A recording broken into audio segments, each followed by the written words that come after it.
Details చూస్తే గోదావరిపై నిర్మిస్తున్న railway వంతెన పిల్లర్ ఒరిగిపోయింది. ఈ ఘటన అంబేద్కర్ కోనసీమ జిల్లా మల్కీపురం మండలం దిండిలో చోటు చేసుకుంది.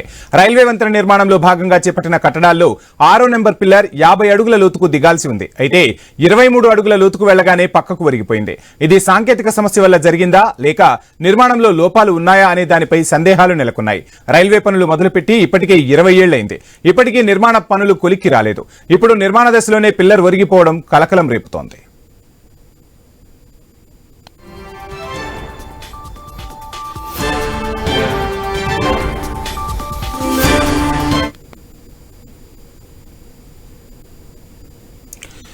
ఇదే అంశానికి సంబంధించి ఫుల్ డీటెయిల్స్ మా ప్రతినిధి గణేష్ అందిస్తారు. గణేష్, చూస్తున్నాం గోదావరిలో ఒక రైల్వే వంతెన పిల్లర్ ఒరిగిపోయినట్టుగా తెలుస్తుంది. అధికారులు ఏం చెప్తున్నారు? నిర్మాణంలో లోపమా లేదంటే ఏదైనా సాంకేతిక సమస్య వల్ల చోటు చేసుకుందా? డీటెయిల్స్ ఏంటి?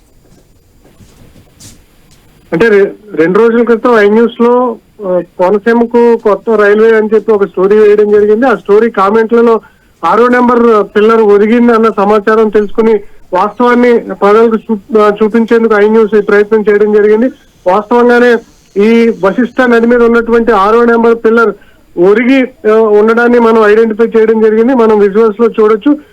పిల్లర్ 50 అడుగుల లోతుకు దిగాల్సి ఉండగా 23 అడుగుల లోతుకు వెళ్లేటప్పటికే ఒక పక్కకు ఒరగడం జరిగింది. దీని మీద ఇది టెక్నికల్ ఇష్యూ వల్ల జరిగిందా లేక కన్స్ట్రక్షన్ లోపం వల్ల జరిగింది అనేది రైల్వే అధికారులు విచారించి దర్యాప్తు చేసి దీన్ని సరిచేయాల్సి ఉంది.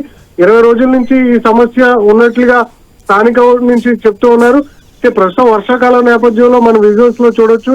వశిష్ఠ అంటే గోదావరి నది మీద ఉన్నటువంటి పాయ అంటే వశిష్ఠ పాయ మీద మనం చూస్తున్నాం. పూర్తిగా వరద నీరు రావడంతో ప్రస్తుతం పనులకు ఆటంకం జరగడం జరిగింది. ఇప్పుడు పనులు చేయాలన్నా కూడా వరద నీరు రావడంతో కొంత ఇబ్బందికరంగా మారడం జరిగింది.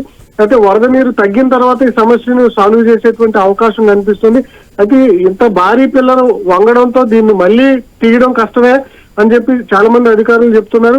ఒక పక్క ఒకవేళ ఈ ప్లేస్ లో కాకుండా దాన్ని ముందు గాని వెనక గాని ఒకవేళ డిస్టెన్స్ మార్చి వేసినా కూడా రైల్వే స్తంభాలు అనేవి ఒక డిస్టెన్స్ ప్రకారం వేస్తారు కాబట్టి పెట్టే ఈ ట్రాక్ వేసేటువంటి నిర్మాణంలో కొంత ఇబ్బందులు ఏర్పడే అవకాశం ఉంటుంది.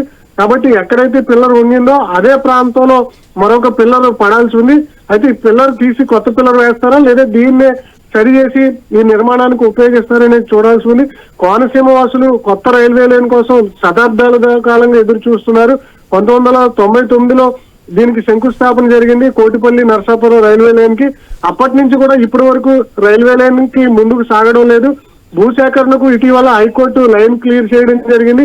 అయితే భూసేకరణకు లైన్ క్లియర్ అయినా కూడా కొద్దిపాటి సమస్యలు అక్కడక్కడ తలెత్తుతున్నాయి. భూములు ఇచ్చేందుకు కూడా రైతులు కొంత వెనకడుగు వేస్తున్నారు. తాజాగా రైతులందరినీ కూడా ఒప్పించిన తర్వాత ఈ భూసేకరణ పూర్తయిన తర్వాత ఏదైతే ఇప్పుడు మనం విజువల్స్ లో చూస్తున్నామో వశిష్ఠ నది మీద ఈ పిల్లర్ సరి చేయడంతో పాటు మరి కొన్ని 4 పిల్లర్లు వేయాల్సి ఉంది. ఇప్పటికే వైనతేయ అదేవిధంగా గౌతమి నది మీద ఉన్నటువంటి పిల్లర్లు పూర్తయ్యాయి. ఈ వశిష్ఠ నది మీద ఉన్నటువంటి పిల్లర్లు పూర్తి దశకు వస్తున్నటువంటి సందర్భంలో ఈ 6వ నెంబర్ పిల్లర్ ఒరగడంతో కొంత ఇక్కడ సమస్య ఏర్పడడం జరిగింది. పూర్తిగా ఈ సమస్య క్లియర్ చేసిన తర్వాత ఈ భూసేకరణ పూర్తయిన తర్వాత కోటిపల్లి నుంచి నరసాపురం వరకు కొత్త రైల్వే ఏర్పాటుకైతే కేంద్ర సహకారంతో అధికారులు పూర్తి చేసేందుకైతే ప్రస్తుతం ప్రయత్నం చేస్తున్నారు. ఈ మొత్తం ఏర్పాట్లు అంటే రైల్వే ఒక 5 ఏళ్లలో అందుబాటులోకి వస్తుందన్న అంచనాలు అయితే అందరూ వేస్తున్నారు. అయితే ప్రస్తుతం ఈ పిల్లర్ ఒరగడంతో దీన్ని సరిచేసే విధంగా టెక్నికల్ టీం అంటే ఇంజనీర్ వ్యవస్థ పనిచేయాల్సి ఉంది. కొత్త పిల్లర్ నిర్మిస్తారా లేదంటే ఇదే పిల్లర్ ని సరి చేస్తారనేది మాత్రం ఇంకా అధికారుల నుంచి సమాచారం రావాల్సి ఉంది. రైల్వే అధికారులు దీని మీద పూర్తి స్థాయి దృష్టి సారించి ఈ ఏదైతే పిల్లర్ ఒరిగిందో ఆ ఒరిగినటువంటి పిల్లర్ అంశంలో ఏం చేయబోతున్నారన్న సమాచారాన్ని కూడా కొంత బయటకు తెలియాల్సి ఉంది. ప్రస్తుతానికైతే స్థానికంగా పిల్లలు ఒరగడంతో కొంత నిరుత్సాహానికి గురవుతున్నారు. ఎందుకంటే కోనసీమ వాసుల చిలకాల వాంఛ ఈ రైల్వే లైన్ అనేది. రైల్వే లైన్ కోసం ఎదురు చూస్తున్నటువంటి సందర్భంలో ఇలాంటి టెక్నికల్ ఇష్యూలు రావడం కొంత నిరుత్సాహానికి గురి చేస్తుంది.